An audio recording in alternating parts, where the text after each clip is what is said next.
And may we live to see the day when walls of words and fear no longer stand between the truth and dreams. In late summer 1995, 30,000 women from farms and villages and cities around the world traveled to China for the 4th World Conference on Women. The conference was the largest gathering of women in the history of the world. What did your TV and newspaper tell you about this historic event? I was there, and I want to share with you my experience. Of course, every woman who went has a different story to tell. And do you think of me as enemy? And could you call me friend? Or will we let our differences destroy us in the end? The wall that stands between us could be a window too. When I look into the mirror, I see you.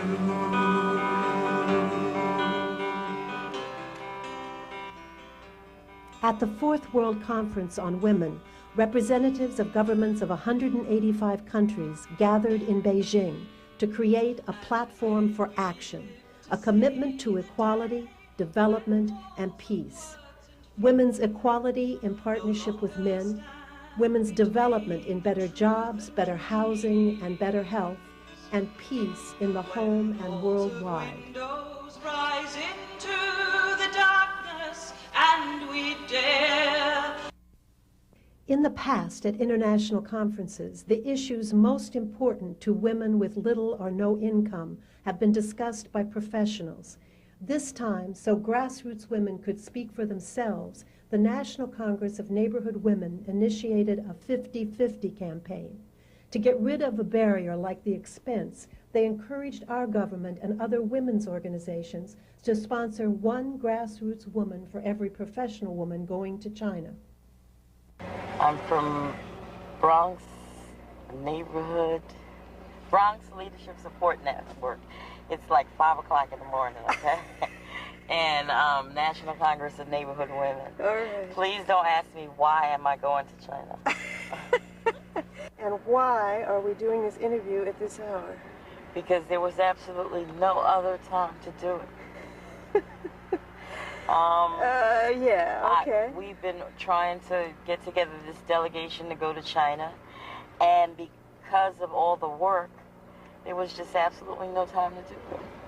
And what does it mean to get ready to go to China if you're the single mother of 2 young boys?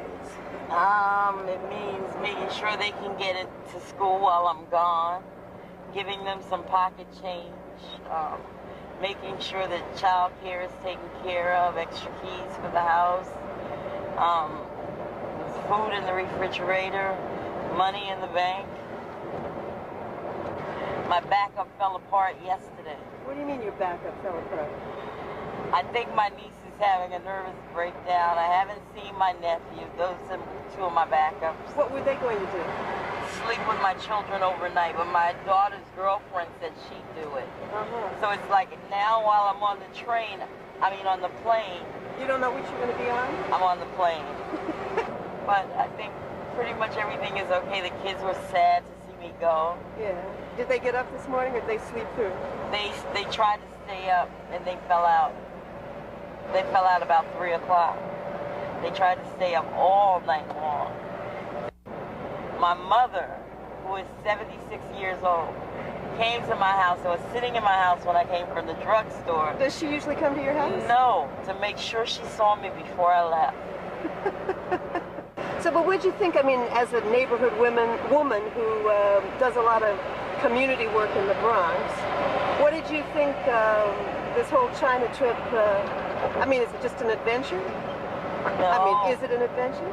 No, it's a way of exchanging stories with women across culture, across land, who struggle the same way we do about community development, and who always have to be told what to do and never respected for the thought that they could give to the venture, or the fact that they know what will work and what won't work, and people don't trust that. We are in the airport. Which airport? And LaGuardia Airport. okay, and what time did you get here? I got here at 4:15 this morning. I mean this afternoon. This morning. Oh, and tell me, why did you come at 4 o'clock? I don't want to miss the train. I mean, Don't worry, you're getting a van track. It's your van. She thinks she's going to be on a train. What's your most positive vision about what this is all about? Well, we're going to learn about other women. There'll be a different woman coming around the whole world to see how we can learn things about each other, and to see how housing, education, welfare, all kind of other things, to find out how it is in different places.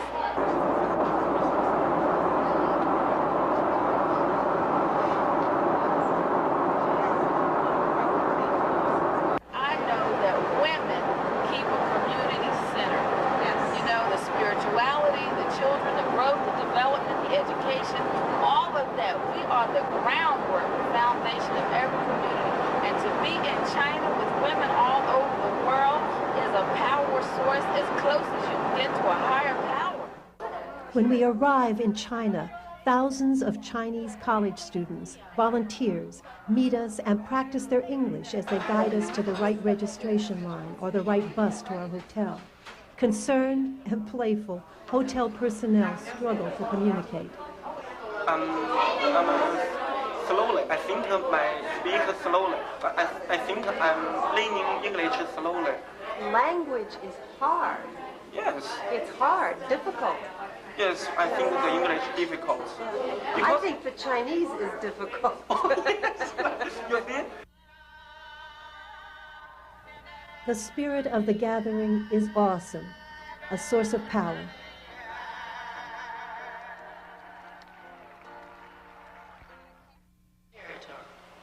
Do not think you can take a trip to Beijing on a vacation. Yeah.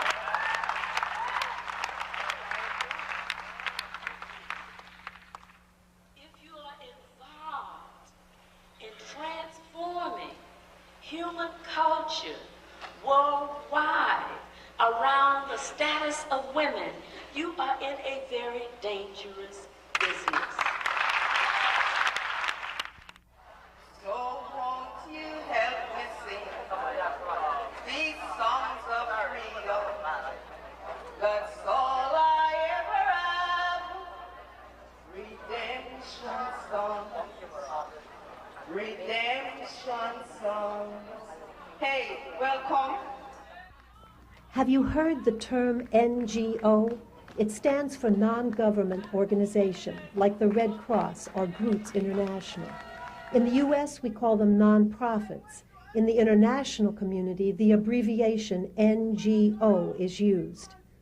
Historically, at United Nations-sponsored events, NGOs hold a forum parallel to the official conference and close by, so NGOs can advise and lobby the official deliberations. The Fourth World Conference on Women became two almost separate conferences when the Chinese chose to site the NGO forum in a workers' resort called Huairou, over an hour's rickety bus ride from the official conference in Beijing. The National Congress of Neighborhood Women, as part of Grassroots International, helps organize the grassroots tent. There, and I, right, and Dee and I, and Caroline, and Connie and about 3 other ladies in 1985 met at a conference like this in Kenya, and we sat down and said we were not happy about the fact that grassroots women didn't give themselves a chance to go to an international meeting and speak for themselves. So Grassroots International, which is our international thing for neighborhood women, started in Kenya. So when you're sitting here right now, we should have champagne at this moment, right? We should say that if we did nothing else for the next week at all, we are a success, because here she sits.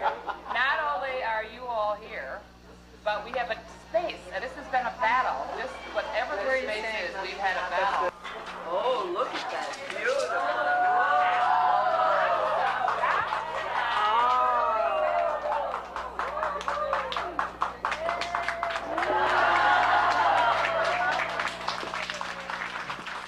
1985, this was a dream of having grassroots women on the larger agenda and to develop a network where women could learn from each other. In the tent, women set up a market and sing and dance together.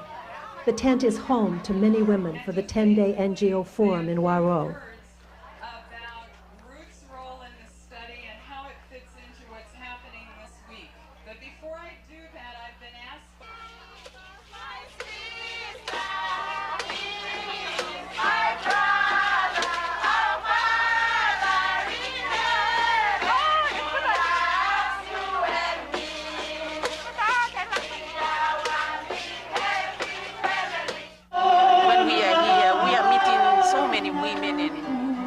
Sharing our life, we are sharing each other and talking. When we first came, we were scared. Were you? Yeah, we were scared. What were you afraid of? We were afraid because this place is so big and our place is a bit small. Grassroots tent I saw during this week, now today's Wednesday, grassroots tent is the best ever in this area. You think so? Yes. Why is that? So I was very happy. Every women are enjoying themselves. That is true. Yeah. In the tent, women share their lives. A group of women from Newfoundland tell how not only their livelihood, but their whole way of life has been destroyed by the overfishing of large multinational companies. In Newfoundland, called Brian's Cove, we have a population of about 300 people, which are almost all fisher people. I usually begin my day very early in the morning. Sometimes I get up at 4 o'clock and leave with my husband. We work very hard, and sometimes it's very difficult when you go out and you pull your nets and you come up with empty nets. But there is some pleasure into it. Just to sail out the bay and watch the sun come up. I call it my heater. And greetings from Labrador. I am a native Inuk. If you don't know what that is, you probably would understand more if I tell you that I am an Eskimo. I grew up on the ocean, like my sisters, and it is very sad today that my son do not know what a codfish looks like, because the cod was fished out before he was old enough to see what a codfish was. I feel the way my sisters from Newfoundland feel. It's very sad. It hurts to know that you are raised on the ocean, but my son will not have that opportunity to live off of the ocean. One of our biggest fears is that what some members of the government want to do is centralize us and resettle us into the bigger centers. And this is the one thing we do not want to do. We want to keep our communities and keep them alive. Our communities we are very strong people in our communities. We help each other. I mean, everybody knows one another. If there's a crisis or anything in the community, everybody helps one another out. And if we resettle, and all the younger people resettle, what's going to happen to our parents and our uncles and our aunts and our seniors? Who's going to look after them? I went back to school and I took a course, Graduate Diploma in Fisheries Development, and it just opened up a whole new, I could see just opportunities for Newfoundland and Labrador and communities. We want to develop a sustainable fishery, something that was going to be around for a long time. Now, whether it employed 5 people or 10 people, it didn't matter, or 50 people. As long as it was around and they thought down the road, then that was the way that the new fisheries have to be developed. It was very, very difficult for us to come to this conference. In fact, it seemed like an impossible dream initially. the arrangement for funding in Canada was centered through the established feminist groups, and it was very difficult for organizations like ourselves to really be connected with those organizations. And so we raised all of our money ourselves in a province that's one of the poorest in the country, and we have one of the largest delegations from Canada. The reason why we were able to do that was because people in all of the coves and the communities around the island helped us in many different ways. They saw us as their ambassadors. They saw us as bringing forward the message that the oceans are dying. It's not just that the fisheries are dying. It's more than an economic issue. It's an issue of the way we choose to live. It's an issue of who we're going to be in the future and if we're going to be in the future. Yesterday, Alice and myself went into Beijing to the United Nations conference. It was a different reality. It was a different world. The people there are staying in 5-star hotels. Everything is carpeted. They have everything they need at their fingertips. Xerox machines, fax machines, telephones, beautiful rooms for discussion, wonderful restaurants, incredible buffets and food. And I thought, I'm moving from the first world. I'm moving from the third world to the first, if I can use that kind of language, that people understand what I mean. You know, and I must say, Alice and I sat outside on the steps, and there was a moment of despair. And we thought, how far do we have to go? How can these people hear the words we have to say? What we have is experience. What they have is technology, and they have materials. Their materials are so glossy and beautiful. We walked around all of the different booths and picked up things, and we just were amazed at the abundance, the absolutely incredible abundance that was at that conference. And Alice and I looked at each other. How do we bridge this? How can we connect? And how can our voices be heard? My feeling was our voices are not being heard there. Our voices are not there. This is where our voices are. We had to come to this tent because this is the only place that we believe we can be heard. These people are not able at this point to hear. And what I guess one of the things that has occurred to me over and over again in the process of getting ready for this conference and being here is, we are the leaders, and they are following us. And that for us from the small villages and coves in Newfoundland is frightening. How is it possible? I don't have the right words. I don't have the magic. I don't have the money. I don't have. But I know that when we come together, we make it happen. We make it happen in spite of the limitations. And that is our magic. That is our gift. That is the gift of all the women in the world. Those of us who have lived without, and I grew up in poverty in Newfoundland, and desperate poverty, and we had to make do. We had to make do with whatever we had. And I find when I talk to women who know how to make do too. They have that skill. And when you put us together, we take a little bit from here and a little bit from there and something from somewhere else, and we create something entirely new. That is our magic. That's our skill. That's what we have to offer, and that's why we have to be leaders. And we know that we have to link with women's groups who are like ourselves, women's groups who are struggling like ourselves.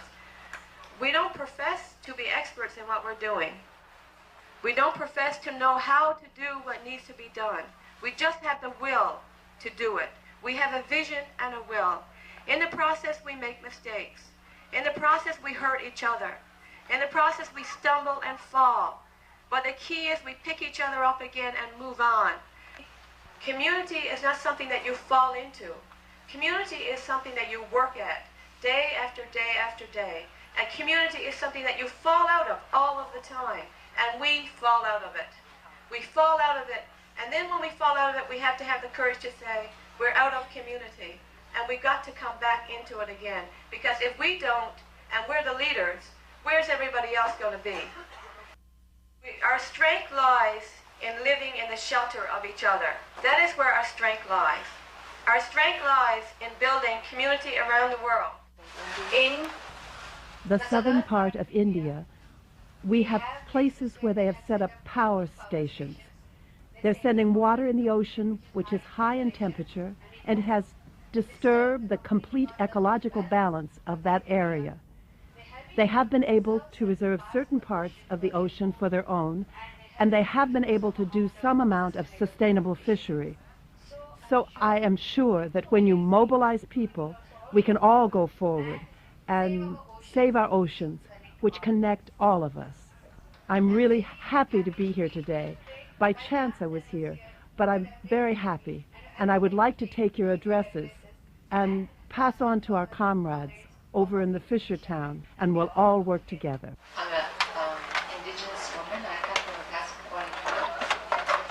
And when you were talking, it reminded me of what happened to my tribe.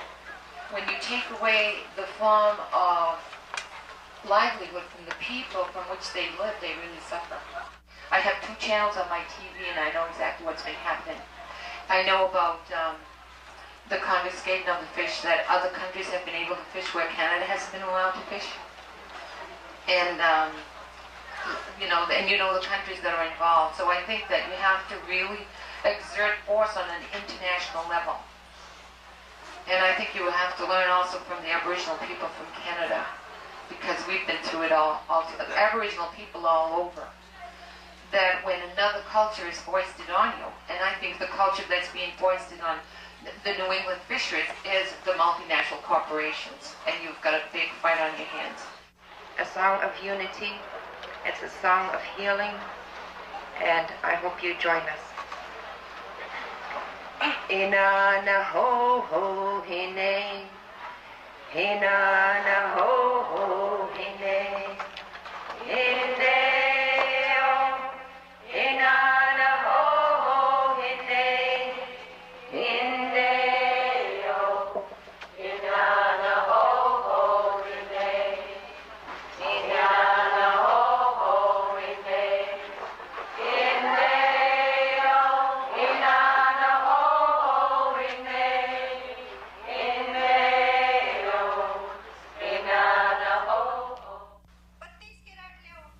Like the women from Newfoundland and Labrador, many women tell of poverty. And because so many speak of structural adjustment, the words become part of our vocabulary. Structural adjustment is the policy of the World Bank that forces governments of developing countries to reorganize their economies and focus on exports in order to pay their debt. Subsistence farming and fishing are destroyed, forcing millions of people off the land and into the cities, where they are desperate for work. But like this woman from ORAP, a non-government organization of over 1 million people in Zimbabwe, Africa, women are in China to share their successful strategies. I want to share with you my practical experiences of how we are dealing with the structural adjustment programs and what we are calling the World Bank and the governments to listen to from the grassroots level.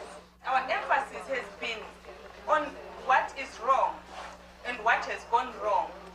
And we are realizing that there is a need for us to be proactive rather than reactive. The modernization approach to development has failed in Africa and continues to fail. And therefore, it was important for us to look at who we are and how do we want to move on into redefining development.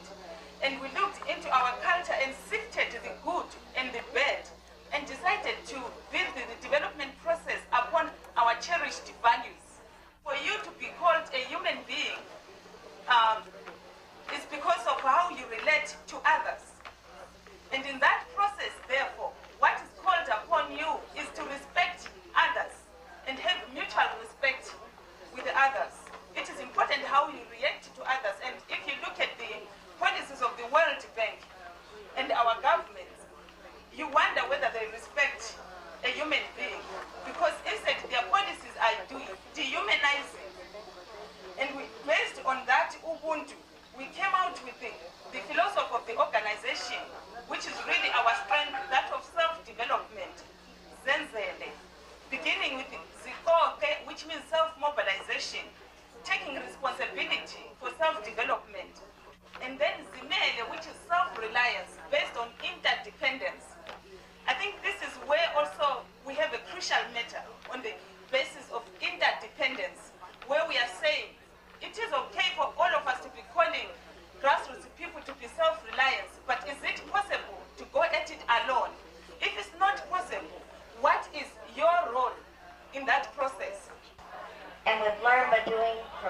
values, which has helped us to identify where the system is not fair to money-poor women anywhere. It's not economic disability, it's not economic disadvantage, it's not poor. It's only money poor. Because even if you're cash broke, you have got something that you value, you have children that you're trying to teach things through, and you're helping hold things together. And if that don't take a lot of skills in a lot of ways, I don't know what does, but I know one thing, it don't mean you're dumb, and most times folks want to think money poor means dumb, and it don't. About 10 years ago, I became involved with MCNW, and I've learned a lot since then. I've learned that, boy, I had, the term for it is internalized oppression. Did I have a major case of it, and boy, I wouldn't have hit it. I come from a country which has over 50% of our members of parliament who are women. Freedom of all South Africans was built on the sweat, the blood, and the tears of ordinary men and women, like our women here, rural women, ordinary working women. Those are the people who secured the success of our country's freedom. And it's important to understand the history of organization in our struggle for freedom, because it is that history of organization that is still our most precious guarantee and investment in the future for a lasting democracy. Women in South Africa constitute over 53% of the population. And when it came to a question of elections, when it became inevitable, suddenly women understood their own strength and their power as more than half of the voting population. And so did the politicians, and so did all the political parties. And women got together across the political parties and organizations and affiliations and mobilized around a core set of demands which they enshrined in a woman's charter. They took that charter for public hearings throughout the country, demanding of every political organization where they stood on issues like rape, like abortion, like violence in the family, like women in the economy, and every single political party came out in support of those demands. And it was a wonderful acknowledgement of the strength and the power of ordinary people and their organizations in my country. Grassroots women and their partners, ordinary women, form a grassroots caucus. Every afternoon in the tent, they strategize how they can affect the official platform for action. Let's get down to what would your ideas be on what this caucus should be doing. A, have many of us in this group read the platform of action? Have most of us read Crude's global report? And do you think that there is something that we can put into the document in a very modest way? Because I think we must be realistic. Two sections of the platform for action that emerge as priorities for each of the regions are employment and also governance, because it's in the governance that you start talking about where money and power and planning need to go, and that is clearly an issue that grassroots women and their organizations care about time and time again, that the money goes to the women that are rebuilding communities. Support when they go into the government, and that we can feed back and forth with the women that are here at the NGO meeting. And we have some update briefings that people are going to bring us on the politics of what's going on. Organizations, if we could change the name of the caucus from to Grassroots and Rural Organizations Caucus, because they want to be a part of the caucus.